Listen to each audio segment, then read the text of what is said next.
Bom, eu vou falar, o áudio tá bom, né? Já perguntei, mas só para confirmar. Então, olha só, é, quando a gente pensa em relacionamento, família, família pode ser pai, mãe, filhos, pode ser uma pessoa viúva que vive com outro parente, pode ser ah, uma pessoa separada, uma pessoa solteira, que sempre tem relacionamentos, a gente tem relacionamentos no trabalho, na comunidade religiosa, com a família por extensão. Mas é importante a gente pensar de que quando a gente vive num grupo, pode ser um grupo de duas pessoas apenas, né? De repente mora só o esposo e a esposa, ou a mãe e o filho, enfim. Cada um tem uma parte para fazer na construção daquilo que a gente chama de felicidade. E tem ficado mais claro para mim, e ainda quero que fique mais claro ainda, e a ciência tem até estudado nos últimos tempos sobre compaixão. Quer dizer, fica mais claro para mim como exercer compaixão, como separar compaixão de peninha, né, que é uma coisa não legal. E essa autora inspirada, que eu gosto muito dela, Ellen White, ela diz que em todas as curas de Cristo estava a compaixão, estava o amor, né? Então, praticar a compaixão depende muito da gente olhar o outro com um olhar de não julgamento, de consideração positiva, de uma pessoa, mesmo que seja uma pessoa difícil de convivência, a gente olhar esse outro como tendo lutas interiores que a gente não imagina quais são essas lutas. Então, para construir, ou para restaurar, ou para consertar relacionamentos familiares ou outros relacionamentos, é importante cada um fazer a sua parte, praticar a compaixão, e ajuda muito a gente pensar que todos nós temos um deserto para atravessar na vida, e Deus vai com a gente. Mesmo as pessoas que têm muito dinheiro e que você acha que não tem nenhuma dificuldade, nenhum problema, tem dificuldades. Atendi muitas dessas pessoas. Trabalhei 40 anos em consultório, atendi muita gente, de pessoas de todos os níveis, socioeconômicos, culturais, de filosofias religiosas diferentes. E atendi muita gente que tinha muito dinheiro e sofriam também. E eu gosto muito do Salmo 91:15. O Salmo 91:15, ele tem 5 estágios ali, 5 degraus, né, que são, eu diria, os degraus terapêuticos que Deus colocou na sua palavra, nesse versículo específico, Salmo 91:15. Se você quiser abrir sua Bíblia aí, é bom a gente abrir a Bíblia de papel, viu, gente? Eu prefiro papel do que eletrônico. Eletrônico é bom para pesquisar, para várias coisas. Salmo 91:15, nessa versão que eu tenho aqui, diz assim: Deus está falando para mim e para você. Ele me invocará. Ele, você, né? Ele, ela, me invocará. Segundo, eu lhe responderei. Terceiro, estarei com ele e com ela na angústia. Quarto, vou livrar. E quinto, dependendo da versão, eu vou glorificar ou vou honrar. Então é interessante, né? Porque Deus fala, você procura Deus, ele vai te atender, ele vai estar com você na situação difícil que talvez não dê para resolver rapidamente, por vários fatores. Ele vai te aliviar no momento oportuno e ele vai honrar o fato de você ter procurado ele como solução. Então, é importante nessa visão ainda de compaixão do outro, a gente pensar que todos nós estamos no mesmo barco. Isso significa que as outras pessoas não poderão ser tudo o que a gente quer, porque elas também têm lutas pessoais, emocionais. Então, a gente parte do princípio, isso é mais para a questão de casal, né? Ou de filho para pai, de filho para mãe, de esperar do outro uma atitude muito idealizada, muito perfeita. A gente não consegue ser perfeito, por mais que a gente tente.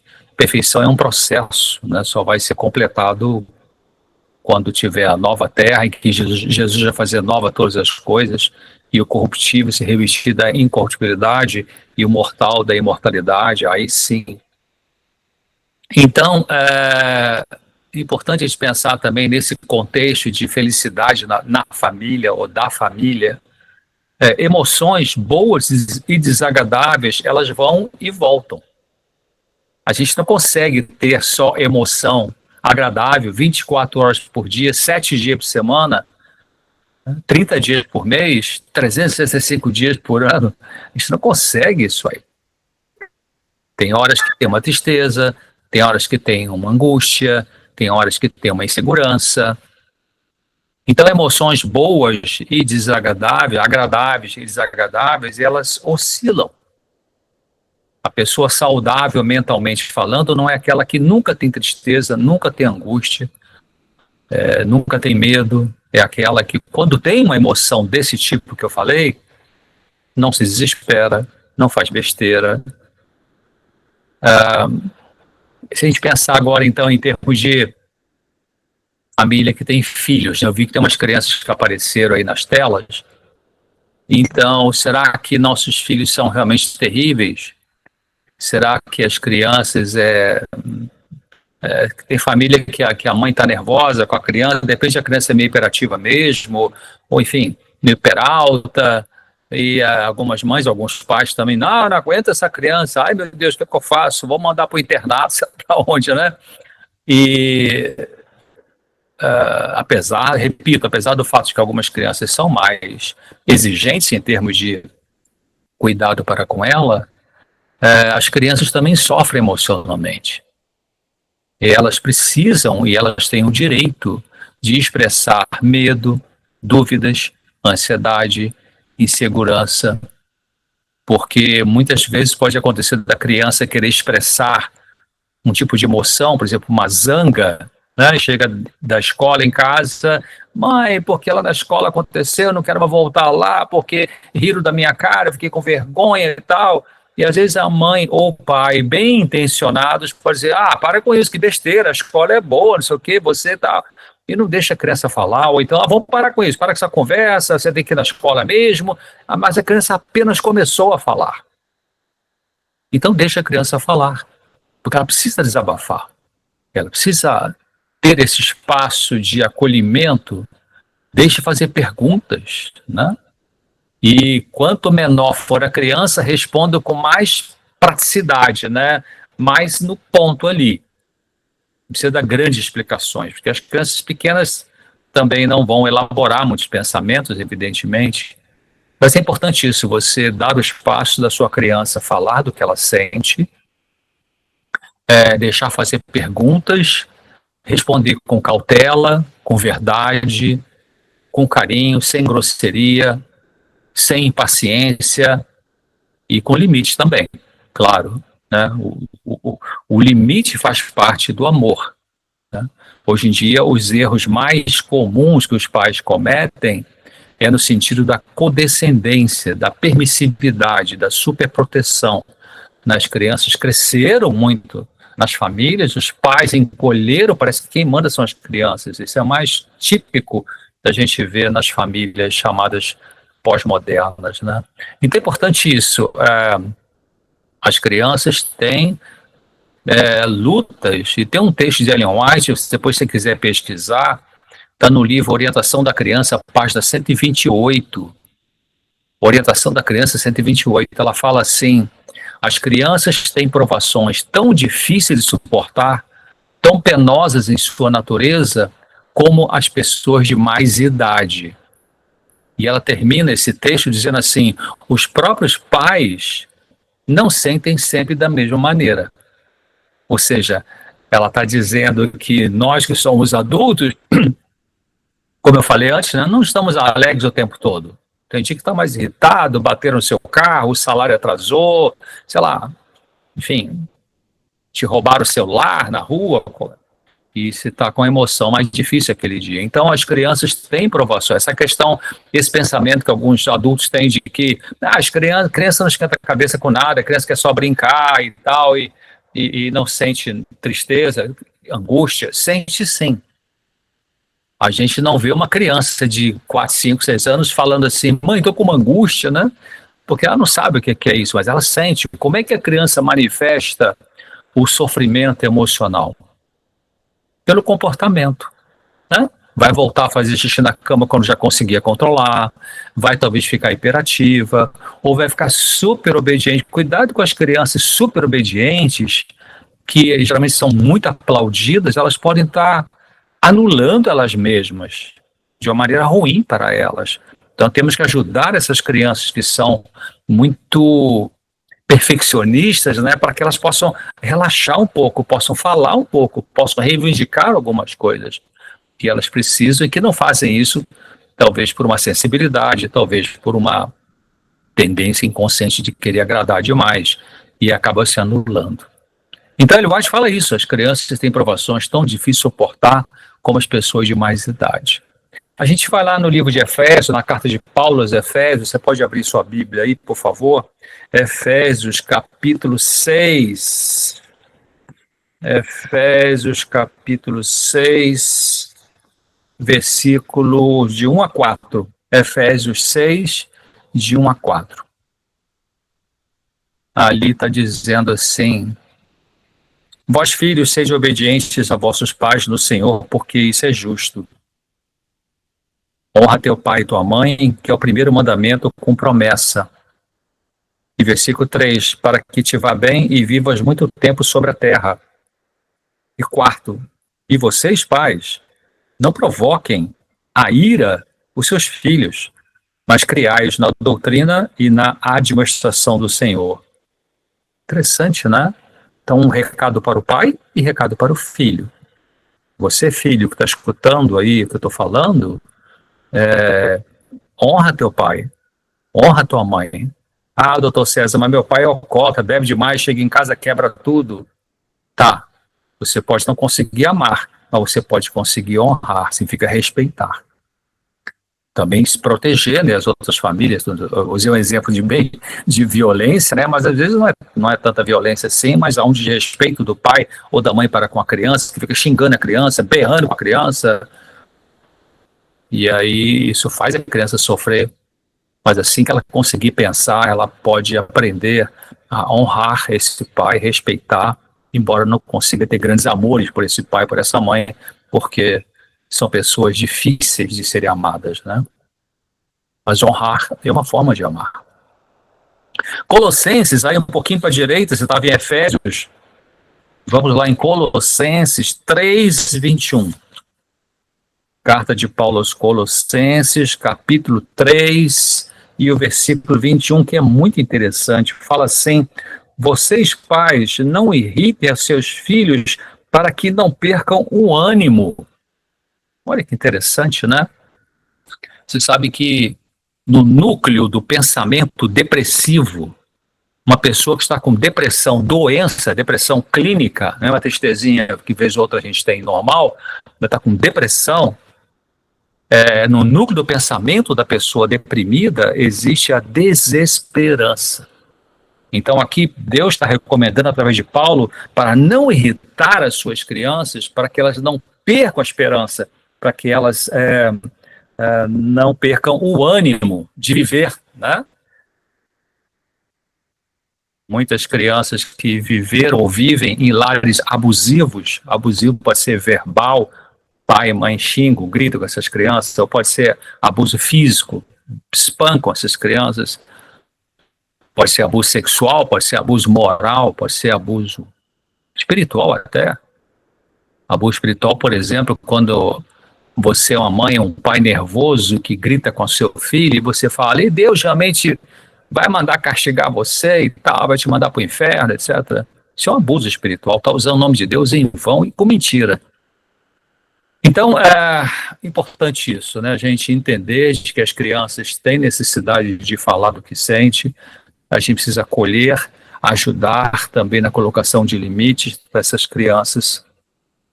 Tem um texto, não está aqui nesse PowerPoint, é uma palestra que eu faço sobre educação de princípios gerais sobre educação de filhos, e que anos atrás eu encontrei um texto que a palavra em inglês não tem uma tradução para o português, assim, ao pé da letra, mas ela fala sobre os pais devem ensinar os filhos a terem autocontrole desde, a palavra em inglês é babyhood. Babyhood é desde que é bebê, né?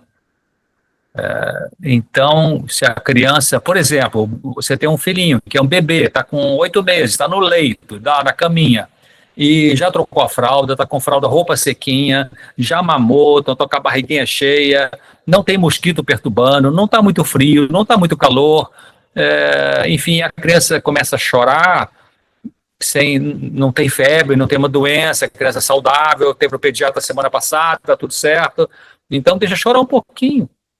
Enquanto você vai lá refogar o seu feijão, tirar a roupa do varal que está vindo a chuva, ou enquanto você atende o telefone que está tocando ali, você precisa atender, ou tocar a campainha, enfim, não fique, preocupado que o bebê começou a chorar, porque se você tem consciência de que está tudo certinho com essa criança, deixa ela esperar um pouquinho, porque se toda vez que a criança dá um chorinho você bota no colo, você está errando, porque você está não ajudando essa criança a desenvolver a capacidade de lidar com a frustração e com aquilo que ela vai ter que enfrentar em algum momento na vida, né? Bom, então é importante também na família o diálogo. Cada um pensar no que está pendente no relacionamento, o que precisa conversar, o que precisa corrigir, o que precisa perdoar, e usar uma parte do tempo da correria, do dia a dia da vida, para sentar e conversar. Tem que desligar o celular, tem que desligar a televisão, tem que desligar o seu tablet, o seu eletrônico e conversar. De preferência, todos juntos. Tem estudos científicos que mostram que os pais que têm filhos que desde pequenos, especialmente na adolescência, sentam pelo menos para uma refeição juntos por dia, esses filhos lá na frente, na adolescência, no início da vida adulta, vão ter menos delinquências, menos uso de drogas, menos envolvimento com pessoas complicadas, menos práticas de crimes variados. Interessante. Então, sentar para conversar, isso pode ser o casal, pode ser pai e filho, mãe e filho, todos juntos, ou tem momentos para... Eu vou voltar a falar sobre isso aí, né? Cada um tem seu momento ali. Então,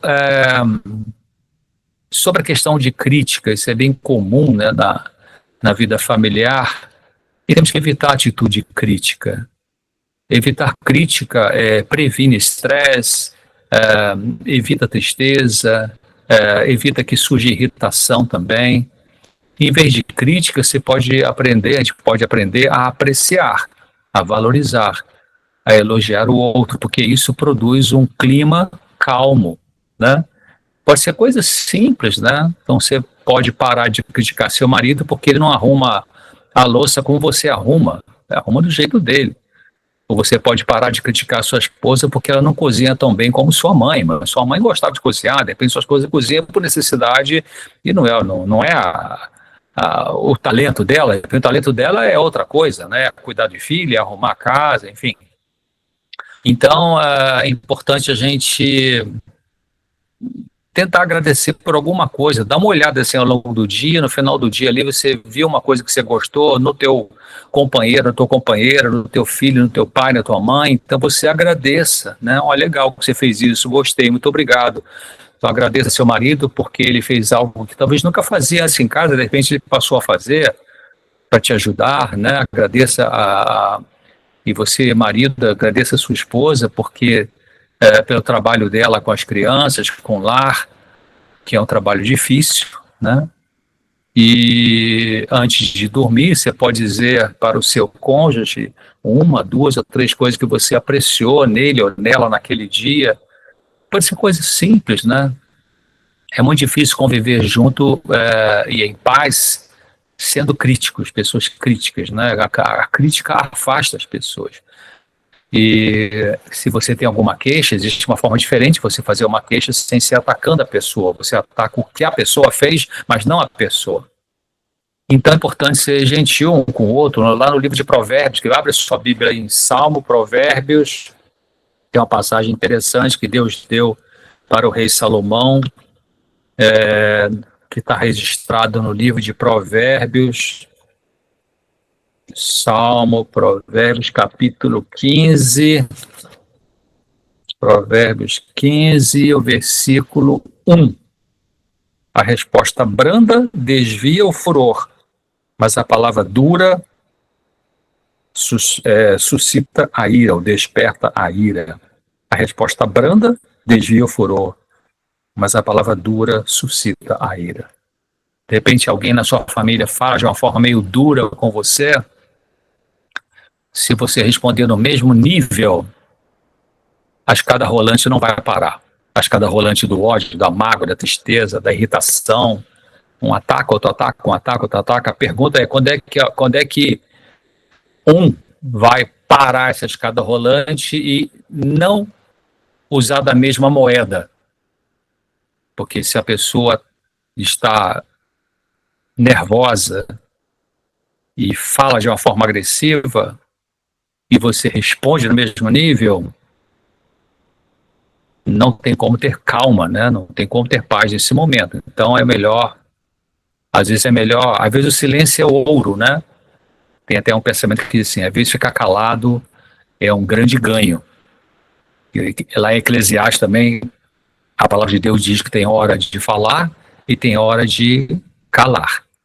Então temos que pedir sabedoria a Deus para sabermos nessas horas difíceis se é o momento de falar ou de não falar. De falar de que maneira, importante também pensar sobre isso.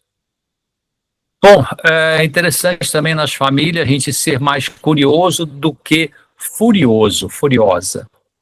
Se você perceber em certo dia que seu marido ou sua esposa está irritado num certo momento, então procure saber o que está acontecendo com o desejo de ajudar.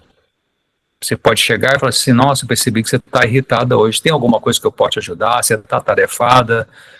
Você está tarefado? Foi difícil o seu trabalho hoje lá na empresa? O que aconteceu? Conta para mim. Então, claro, não é fácil você ter essa calma, né? Quando a pessoa já soltou lá os cachorros em cima de você, meio que de graça, ou de graça, e aí você vai responder com brandura, não é fácil, né? Jesus fazia isso de maneira assim, maestral, né? E a gente pode aprender com ele. Então, porque pode ajudar se você pensar que essa pessoa da tua família que fala às vezes de uma forma assim, irritadiça com você, não é porque você não tem valor com a pessoa, é porque ela não está bem com ela mesma. Então, procure saber o que está acontecendo com o desejo de ajudar, não com o desejo de criticar. Incentiva a pessoa a falar e expressar a zanga dela com respeito, claro, ela deve falar com respeito e você não trazer como alguma coisa pessoal. É importante falar também, se você tem mais, eu estou falando aqui para um grupo de pessoas, talvez 40% tem um perfil de guardar mais as coisas. A gente chama na gíria de engolir sapo, né? E talvez aí 45% bota para fora. Fala sem dificuldade. Então é importante, se você tem dificuldade para falar, você peça a Deus para te dar coragem de falar. Porque é preciso falar algumas coisas, algumas vezes, para algumas pessoas. E se você tem muita facilidade para falar, peça a Deus sabedoria para você saber ouvir. E é importante você for falar também, falar sem agredir a outra pessoa, emocionalmente, agredir verbalmente, agredir fisicamente, nem se fala, né? A agressão física já era. Então, é caso de polícia, né? De advogado, de delegacia. Então, fale sem agredir o outro e escute o desabafo com respeito. Efésios, interessante, a carta de Paulo. Paulo é bem específico um conselho que ele dá aqui, que está registrado na carta dele aos Efésios, no capítulo 4, Eu tenho 3 versículos aqui para te dar uma lida agora. Efésios, capítulo 4. Acharam? Efésios, capítulo 4, versículo 21, é o primeiro versículo. Não, desculpe, Efésios 4, 26. Irai-vos e não pequeis, não se põe o sol sobre a vossa ira. Muito interessante isso. Tem uma professora de psiquiatria da Universidade de Harvard, ela morreu há poucos anos atrás, doutora Lee Valand. No livro dela, ela fala assim de que saúde mental, tem várias formas de estudar saúde mental, né? Várias frentes para a gente estudar. Uma delas, ela comenta assim, saúde mental é você ter as emoções e não deixar que as emoções tenham você. Vou repetir, saúde mental é você ter as emoções e não deixar que as emoções dominem você, tomem conta de você. É isso que Paulo está falando aqui, né? Tem a raiva, mas não peque, ou seja, tem horas que é normal ter raiva, mas não deixa a raiva ter você, porque aí você vai fazer besteira, vai machucar pessoas, vai agredir, pode até matar, né? Os chamados crimes passionais, crimes movidos pela paixão no sentido de uma emoção descontrolada. Então aqui Paulo está falando, nesse Efésios 4, 26, irai-vos e não pequeis, não se põe o sol sobre a vossa ira, não deixa essa raiva ficar durando vários dias ali. Se possível, resolva naquele mesmo dia ali. E outro versículo é o 31 e o 32, aí mesmo em Efésios 4, 31, 32. Toda amargura, toda ira, toda cólera, toda gritaria e blasfêmias e toda malícia seja tirada de entre vós. Verso 32. Antes, seja uns para com os outros benignos, afável, misericordiosos, né, generosos, perdoando-vos uns aos outros, como também Deus vos perdoou em Cristo. Sem perdão não tem solução, né? Embora o perdão existe um processo também e tem algumas características que a gente pode discutir depois. Bom, permita então o seu familiar, seu parente se sentir bem ou mal naquele dia ali. As pessoas muito otimistas, elas podem se sentir melhor num estresse, uma situação, está vivendo uma situação de estresse financeiro, econômico, uma doença na família, enfim, uma demissão de emprego, está vivendo um estresse. Então as pessoas mais otimistas, elas conseguem viver na situação de estresse sem tanto medo, sem tanta ansiedade. Mas então é importante você não criticar o outro porque ele não está tão ansioso como você. Esse é o outro lado da moeda, né? Tem gente que está acontecendo uma situação meio dramática e essa pessoa que tem um perfil mais otimista, não é que não vai ligar para o problema que está acontecendo, mas não vai ficar apavorado como outra pessoa com outro perfil fica. Então não fique criticando, poxa, você parece que nem liga para o que está acontecendo aqui com a gente. Não, liga sim, só que tem uma maneira de reagir diferente da sua. Então é importante você também que tem um perfil mais resiliente, mais forte, ou mais flexível, ou mais otimista. Se você tem esse perfil de comportamento, não critique aquela pessoa com quem você convive, que é uma pessoa mais insegura, mais medrosa, mais preocupada, porque é uma outra cabeça, é um outro perfil. Ou seja, cada um lida emocionalmente nos conflitos do dia a dia da vida, na família, ou na igreja, ou no trabalho, cada um lida emocionalmente com os conflitos da maneira que consegue. E isso não tem que ser igual para todos, né? Outra coisa é como é que se divide o tempo ali na família. Então, você tem a família ali, pai, mãe, filhos, né? Nesse formato aí mais tradicional. E então é importante negociar esse tempo em casa. Porque você, esposo, você, esposa, vai querer estar a sós um pouquinho, só vocês dois para conversar sem criança por perto. Tá, tem momento para isso. Tem outro momento que é conversar todo mundo junto, como eu falei, senta todo mundo na mesa para tomar uma refeição, e é importante ter uma conversa que agrada todo mundo, né? Deixa o celular lá longe dali. Então, vai ter momento para brincar com as crianças. Então, ou seja, Numa família que tem pai, mãe e filhos, tem momento para cada um ficar sozinho também. Você, mamãe, quer ficar sozinha para conversar com a tua amiga, para orar, para ler um livro, para bordar, sei lá, né? Você, papai, quer ficar um momento sozinho para dar uma ligadinha para o seu colega e tal. Enfim, então tem momentos para cada um, esposo e esposa ficarem sozinhos, tem momento para estar o casal juntos, tem momento para estar a família inteira junto, tem momento para a criança brincar ali no cantinho dela. Então não é nem todo mundo junto o tempo todo e nem todo mundo separado o tempo todo. Cada um com o seu tablet, seu celular na mão, né? Outra coisa interessante que ajuda na construção de familiar, de felicidade na família, ou que corrige erros na dinâmica da família, tem a ver com tarefas em casa. Recebi já um monte de e-mail, já atendi muita gente que, doutor, não aguento meu filho, minha filha, que é folgado, larga tudo no quarto bagunçado, não ajuda em nada, o que eu faço e tal. Então, é importante dividir tarefas em casa. E isso é o papel do pai e da mãe fazer, né?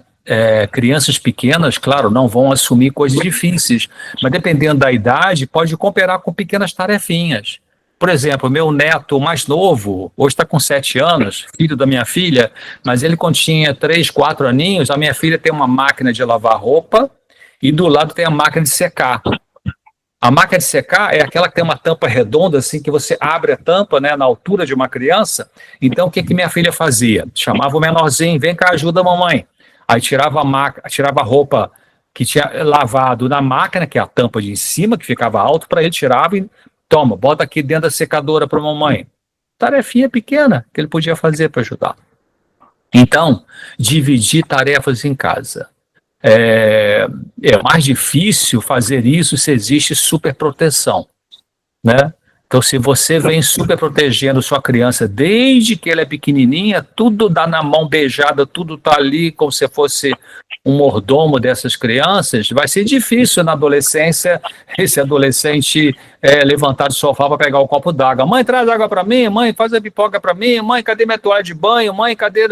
Ei, vai lá e procura, levanta, vem cá, me ajuda aqui. Então começa desde pequeno a dividir essas tarefas, né? Você bota a ração para o cachorro, você vai ali, já está uma idade, pode ir aqui na padaria comprar alguma coisa para a mamãe, já tem idade para isso, presta atenção, né? Eu sei que cidade grande é mais difícil dessas coisas, né?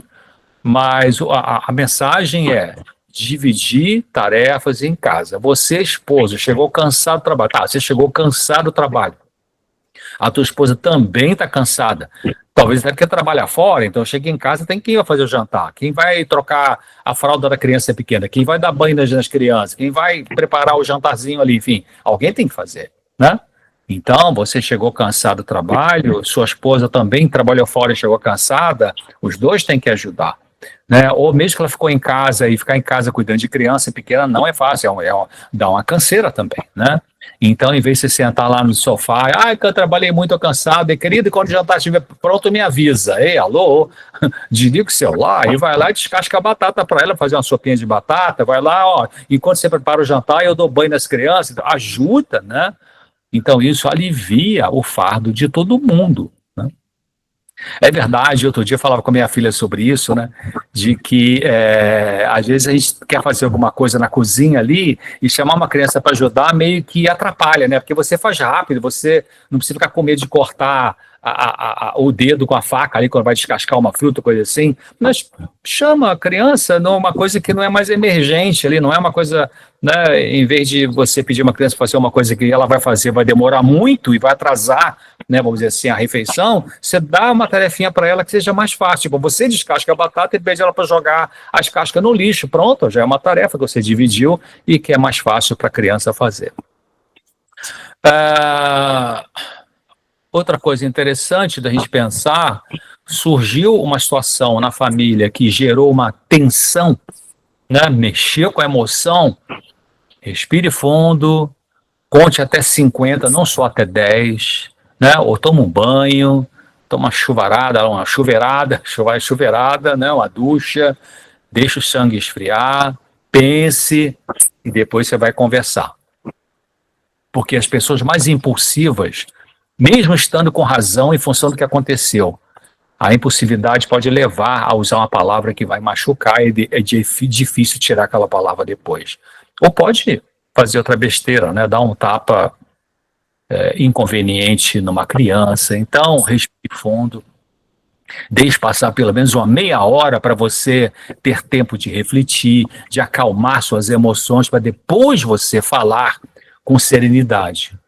E é importante não deixar isso para o dia seguinte, né? De preferência, converse naquele dia, conversar para resolver o problema e não para criar mais tensão.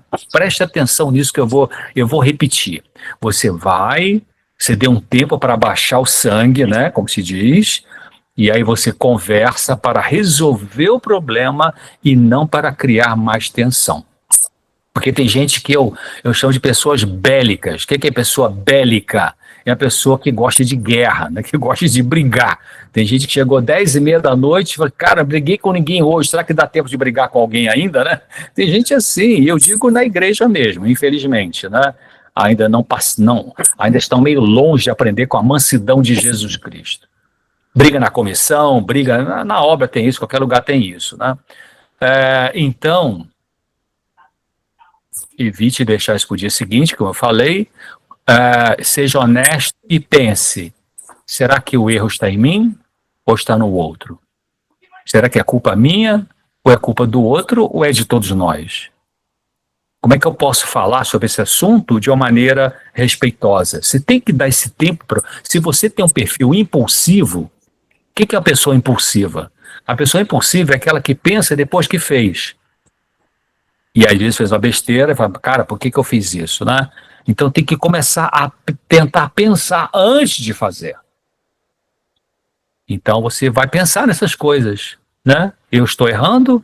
Em que eu estou errando? A culpa é minha? Não é minha? Foi de nós dois? Foi de todo mundo? Como é que eu posso falar? Eu preciso falar desse assunto. Como é que eu posso falar de uma forma respeitosa? Que palavras eu posso usar para tocar nesse assunto? Então é importante isso, né? Colossenses, aí abra sua Bíblia de novo na carta de Paulo aos Colossenses, no capítulo 3, no versículo 8. Colossenses 3, versículo 8. Mas agora despojai-vos também de tudo, da ira, da cólera, da malícia, da maldade, né? Da maledicência, das palavras torpes ou obscenas, né, da sua boca. Então, Deus recomenda, né, para a gente cuidado com a palavra, né, que a gente vai usar. Bom, eu estou chegando ao final. Sobre organização. Então, mas amanhã, então não seria justo eu não deixar você trazer amanhã, sendo que eu não passei para você com antecedência, entendeu? Apesar de você sabe o que tem que fazer. Aí você já está cansada de saber. Mas eu não falei. Não estou entendendo, aí tem uma interferência aí. É uma interferência aqui, eu não estou Então, fechar o microfone, gente. Desativar o microfone da pessoa.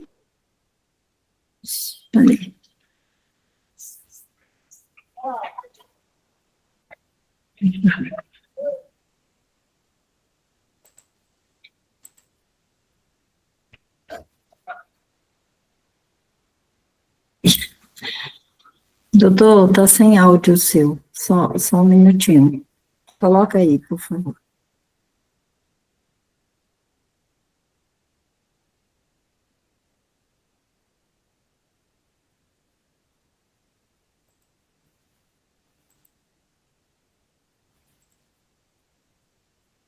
Liga agora. Agora voltou. Agora voltou o meu, né? Nós Isso. estamos escutando, né? Então, estão escutando, né? Sim. Ok. Então, estou terminando. Então, seja claro ao fazer um pedido para o seu esposo, para a sua esposa. Seja objetivo.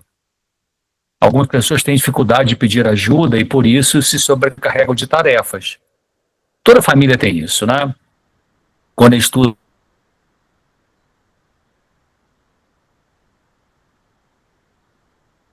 Liga o áudio de novo, por favor. Eu fui tentar desativar um aqui. Voltou o som, né? Vê quem está mexendo, então cuidado para não desligar o meu microfone. Vou voltar, vou repetir o que eu falei. Então, é importante falar com clareza. E seja claro ao fazer um pedido. Porque às vezes na família acontece assim, a esposa fala assim, eu queria que você me amasse mais.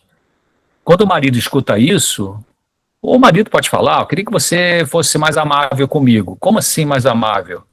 Então você vai ser mais objetivo. Eu queria que você falasse mais baixo, eu queria que você não gritasse, eu queria que você não usasse palavrão, né? Então seja objetivo, mas claro com o que você vai dizer daquilo que você está sentindo falta, sem agredir o outro.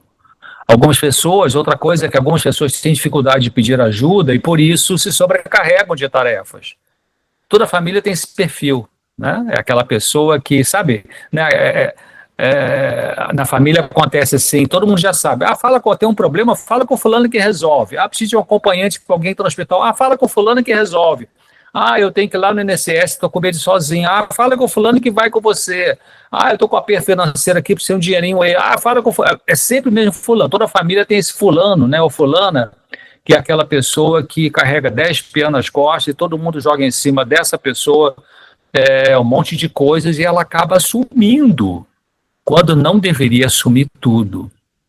Então tem que pedir ajuda. Se você precisa de ajuda, tá pesado o fardo sobre você na administração da família, você tem que pedir ajuda em vez de ficar assumindo tudo sozinho, sozinha, sem alguém estar ali para te ajudar. Então você peça ajuda de uma forma clara, com humildade e sem manipular.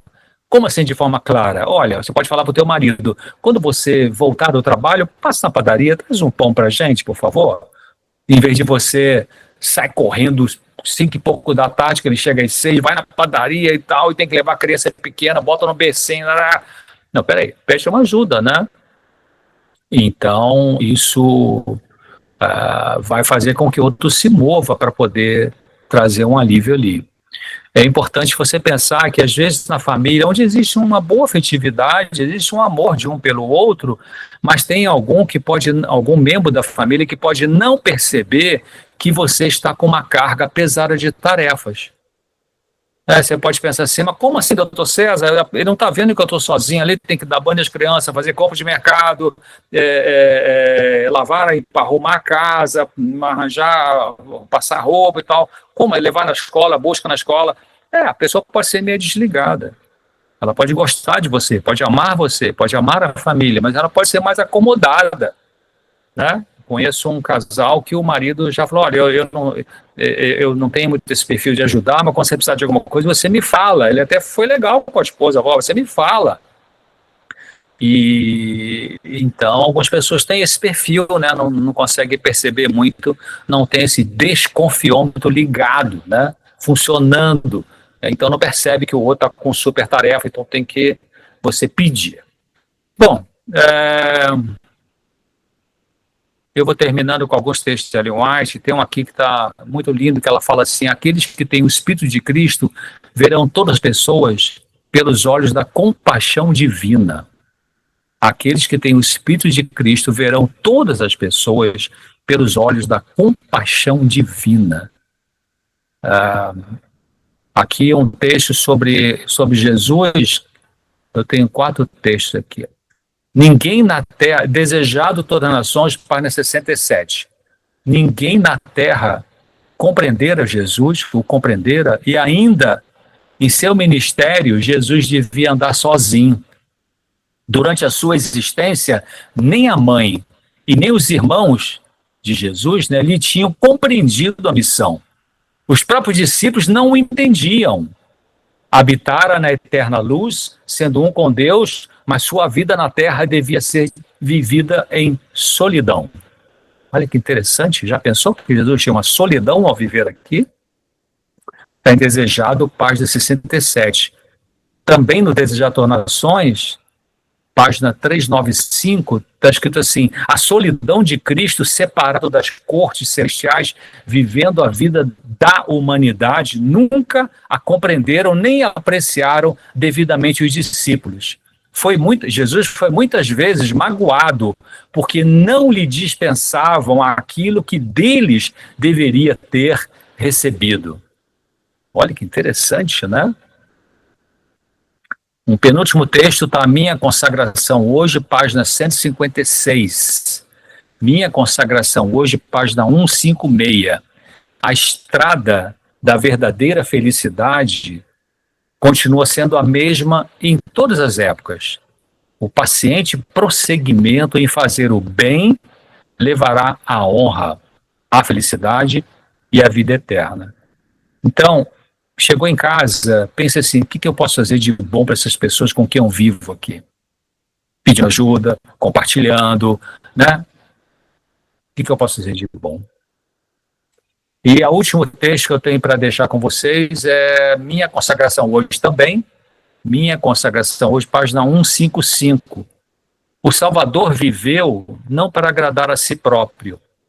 Gastou a vida em serviço de amor, confortando os tristes, atendendo aos necessitados, levantando os caídos. Sempre estava paciente e alegre. Como ele conseguia isso, né?